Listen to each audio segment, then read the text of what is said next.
Vamos a hablar un poco más sobre la reunión que tuvo lugar ayer entre funcionarios del gobierno federal, encabezados por los secretarios de Educación y Gobernación, y también legisladores de la mayoría, con representantes de la CENTE que mantenían un plantón frente al Palacio Legislativo de San Lázaro. Me acompaña en la línea telefónica, se lo agradezco mucho, Zoe Robledo, subsecretario de Gobierno de la Secretaría de Gobernación. Hola Zoe, ¿cómo estás? Muy bien, Pascal, qué gusto saludarte a ti y a todo tu equipo. Gracias por estar con nosotros. Bueno, cuéntanos un poco cómo se desarrolló la reunión, cuáles fueron los compromisos alcanzados. Mira, primero fue una reunión de casi 4 horas, 3 horas y algo más. Eh, Fue una reunión muy respetuosa, de verdad de mucho nivel, de discusiones que tienen que ver con la Constitución y su evolución y desde luego el tema educativo.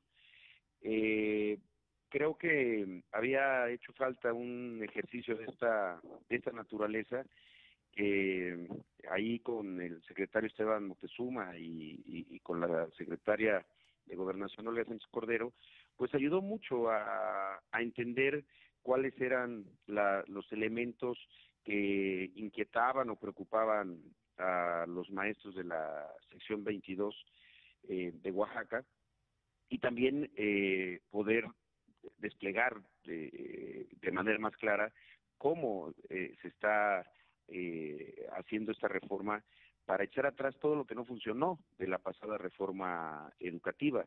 Esta idea de que lo único que hay que evaluar y revisar en la educación en México es a los maestros, la parte que tiene que ver con las leyes secundarias que se aprobaron, particularmente la del servicio profesional docente, la evolución del Instituto Nacional de Evaluación Educativa y vaya, su eliminación para la creación de algo nuevo y distinto que evalúe al sistema educativo y no solamente al magisterio. Entonces, fue una buena reunión con mucho respeto, y que bueno, que abre una posibilidad y mucho optimismo a que se pueda seguir avanzando en esta reforma, con quienes deben de estar siempre al centro, que son quienes están frente a un salón de clases.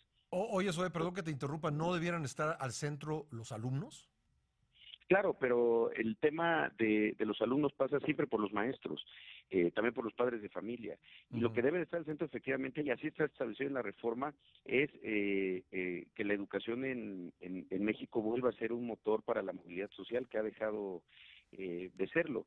Pero no se puede hacer una reforma sin los maestros, y desde luego con los padres de familia y con los académicos, que incluso ellos es lo que estaban en algún momento planteando, que haya Ujú. también un diálogo con especialistas que ya ha ido ocurriendo también.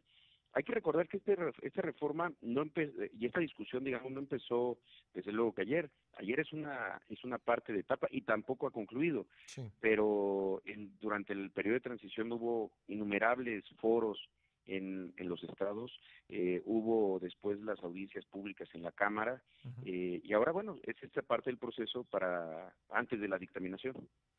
Bueno, yo ayer hablé con el líder de la sección 22 por la mañana, antes de que se llevara a cabo la reunión, y él se quejaba que en el proceso para llegar a esta reforma, la parte constitucional de la reforma, no se les había tomado en cuenta.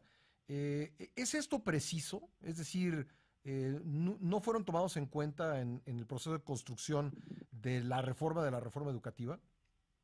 Mira, hubo presencia de los maestros en su momento en la transición, en los foros que se llevaron a cabo en Chiapas, en Oaxaca, en Guerrero, Ujú. y quizá este planteamiento tiene que ver con los foros de audiencias públicas que se llevaron a cabo en la Cámara de Diputados. Yo creo que había elementos que era importante escuchar, y también sobre todo contrastar para ver si estaban realmente incorporados o no. Eh, yo creo que eso es muy válido de decir en términos de, más que la presencia física de los maestros en algún foro o en alguna audiencia pública, de algunas de las preocupaciones que les generaba antes de conocer el dictamen. Yo creo que hay una situación distinta, también respetuosa de lo que vaya a pasar en las asambleas que llevarán a cabo con los maestros. Ellos se fueron de aquí diciendo que si no se abroga, es decir, y si nos atenemos al diccionario, es la eliminación completa de la reforma educativa promulgada el sexenio pasado. Si esto no ocurre, ellos volverán a las calles, volverán a bloquear el Palacio Legislativo. ¿Hay alguna posibilidad de que eso suceda? Es decir, que volvamos al estado de cosas que había anteriormente. Mira, yo creo que una de las cosas más importantes de lo que ocurrió ayer es que en ningún momento, jamás en la discusión, el tema fue que si San Lázaro estaba bloqueado, que si se podía utilizar, que si había que abrir o no. Y creo que eso es una cosa muy importante, no solamente en las formas, sino en el fondo de cómo entendemos a los maestros. Pensar que el tema es un plantón, de verdad es llevarlo a un detalle y a uno de los elementos que no deja de serlo, pero es uno solamente de los elementos de algo que es de una enorme complejidad. Yo no me atrevería a decir si eso puede ocurrir, va a ocurrir o pues, si está en el escenario. Pero lo que sí puedo decir es que no es lo más importante, que la manifestación así sea de maestros o de empresarios o de sociedad civil o de campesinos, pues debe de ser respetada porque es parte de la libertad de expresión en nuestro país, pero ese nunca fue el tema era, y eso creo que fue lo más estimulante, que el tema de la discusión durante todas esas horas fue la educación reflejada en la Constitución, temas educativos, artículos, historia de la Constitución y su evolución, realmente una conversación de la que por lo menos yo puedo decir que aprendí mucho. Por ejemplo, ellos han dicho públicamente, no sé si lo repitieron ayer, que no quieren la centralización del pago de la nómina y que no quieren que se les pague por tarjeta bancaria. Quieren volver al sistema de cheques, que esto permitía, y digo, hay información pública al respecto, permitía que los líderes del sindicato pudiesen chantajear a la base, ¿no? A través de la retención de sus cheques. Esto estuvo, la forma de pago a los maestros, estuvo a la discusión durante las 4 horas de la reunión que tuvieron ayer. Mira, yo tuve que salir porque la secretaria estaba invitada a la toma de posesión de la ministra Yasmín Esquivel. A menos que haya estado en esos momentos, te puedo decir que no, nunca fue un tema, porque tampoco fueron tema las plazas, algo que acaba de mencionar el presidente en la mañana, bueno, tal vez de mañana, pero hace un rato en la conferencia, que es que el tema, la idea de que todo es una negociación de plazas, pues no es incorrecta.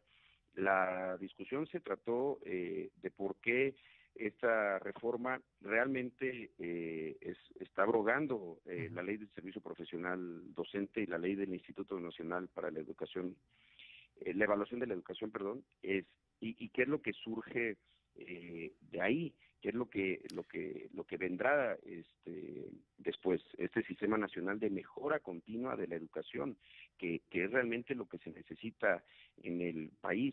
La evaluación es una parte, y lo que debe de evaluarse no es la permanencia de un maestro, es evaluar la calidad de las escuelas, evaluar también a las autoridades educativas, o sea, es verlo de manera más integral. No hubo un momento en el que la discusión fuera a partir de estos elementos que mencionas, o por lo menos no en la parte en la que yo participé. Bueno, y por último, hubo esta disposición de encontrarse con una parte del magisterio, porque hay que decir que la CENTE no es, no es ni la mitad, ni mucho menos, entiendo que es como el 10% en el magisterio únicamente. ¿Habrá disposición de reunirse antes de la dictaminación, con otros representantes del magisterio, con padres de familia, con otros sectores pues interesados en el tema educativo, es decir, ¿se podría generar una reunión semejante con otros sectores, Zoe? Sí, mira, yo creo que desde luego que la disposición al diálogo es permanente, pero sí hay que destacar que ha habido esos encuentros. En el caso de la sección 22 de la coordinadora, pues es la sección del sindicato en Oaxaca. El magisterio efectivamente está compuesto por secciones en los estados, Sí. pues, las federales, los estatales, pero ha habido reuniones con el sindicato, con maestros con México, por México, con otras secciones de la propia coordinadora, con padres de familia. O sea, parte del proceso, claro que sí, sigue abierta la discusión al diálogo, pero ya existió Ujú. de manera previa un diálogo. Y lo más importante, Pascal, la disposición, que es una de las cosas más importantes de lo que ocurrió ayer, es la disposición a que sigan involucrados los maestros todos en la elaboración de las leyes secundarias, Ujú. porque ahí es donde está la clave. Mira, no tiene ninguna comparación ni es análogo, pero una de las cosas que resolvió con lo que se construyó el gran consenso de la Guardia Nacional es compromisos para seguir trabajando de la misma manera Sí, las leyes es secundarias, verdad. porque tú sabes que mucho está ahí, Ujú. las letras chiquitas, como se dice muchas veces, están en las secundarias, no necesariamente en el texto constitucional. El texto es orientador y habilitador y desde luego lo más importante. Es muy Entonces, importante lo que estás diciendo y puedo decirlo, debo decirlo que es absolutamente cierto lo que estás diciendo, que en el proceso para construir la Guardia Nacional hubo un trabajo muy profundo entre los diferentes partidos. Creo que también lo hubo en la construcción de esta iniciativa SOE de reforma así es, educativa, me parece porque hay cambios indudables a lo que originalmente presentó el presidente o envió el presidente en diciembre. Y, así es. y pues no sé, hay personas que consideran que ese gran trabajo político que se ha realizado, pues que se ha puesto en jaque por un grupo minoritario, porque simplemente por simples números podemos decir que la CENTE es un grupo minoritario del magisterio, pues sería lamentable que un trabajo al que aportó tanta gente fuese pues diluido por las pretensiones de un grupo que utiliza acciones de presión como bloquear la entrada de la Cámara de Diputados para lograr sus fines. Claro, ¿Esto será lo que, es decir, se le dará gusto a este grupo? mira, yo te diría, el éxito de un momento como este, de una construcción política de esta naturaleza, está en la inclusión. Es tanto como decir que había momentos en la Guardia Nacional en que grupos muy minoritarios de senadores Uh -huh. estaban estableciendo criterios que planteaban como irreductibles. Lo fácil hubiera sido decir, bueno, pues entonces esta partecita ya no la tomamos en cuenta y nos volteamos a ver con quienes construyen una mayoría. Uh -huh. No actuamos así tampoco con los legisladores, no tendríamos por qué actuar así con los profesores. Bueno, estaremos pendientes. Soy, agradezco tu buena disposición de conversar con nosotros, muy amable. Claro que sí, Pascal, un abrazo. Gracias, un abrazo. Gracias, soy Robledo, subsecretario de Gobierno de la Secretaría de Gobernación. Son las